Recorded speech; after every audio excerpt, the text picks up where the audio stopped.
पुष्पा 2 और अल्लू अर्जुन और संजय दत्त को पीछा कर दिए पवन सिंह। जी हाँ, पवन सिंह के एक गाना जो लगभग 2 हफ्ता से ट्रेंडिंग में है, जिस गाना का नाम है अहो राजा। अहो राजा ट्रेंडिंग लिस्ट के 1 नंबर पर इस तरह से कब्जा करके बैठी हुई है जिस तरीका से कि कोई सांप बैठा है। और पवन सिंह के एक गाना अभी तक ले किसी ने हिला नहीं पाया लगभग 15 दिन में। पुष्पा 2 भले ही फिल्म बहुत हिट है, लेकिन इनका गाना अभी भी अहो राजा से पीछे ही है। पुष्पा 2 के अभिनेता अल्लू अर्जुन भी मान गए कि भोजपुरी के कोई फेर है तो पवन सिंह। भोजपुरी की ही नहीं बल्कि इंटरनेशनल फेर बन चुके हैं पवन सिंह।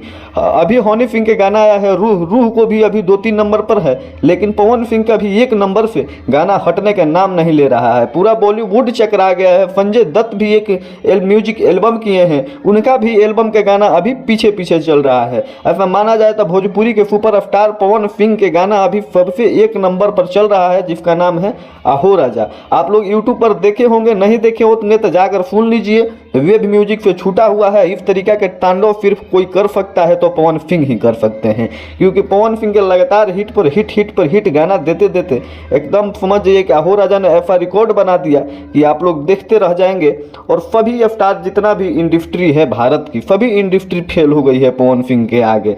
पवन सिंह के सबने मान लिया है। ऐसा तो लग रहा है कि साउथ में भी पवन सिंह जाकर काम करने वाले हैं, और पवन सिंह के कारण ही भोजपुरी को लोहा मान लेंगे पूरा इंडस्ट्री। जितना भी भारत की इंडस्ट्री है सभी पवन सिंह के कारण भोजपुरी के लोहा मान लेंगे, क्योंकि भोजपुरी के गाना जो 15 दिन से 1 नंबर पर कब्जा करके बैठा है, जिसमें साउथ, तेलुगु, तमिल, महाराष्ट्र और हिंदी के सभी स्टार लग गए, लेकिन गाना पीछे नहीं हुआ। अभी के अभी 1 नंबर पर है।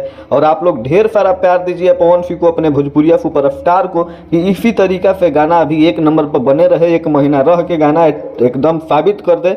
ट्रेंडिंग में जाता है गाना लेकिन 1-1.5 घंटा 12 घंटा के लिए, लेकिन 7 दिन तक गाना रहा। तो चैनल को सब्सक्राइब कर दीजिए, वीडियो को लाइक कर दीजिए, कमेंट कर दीजिए।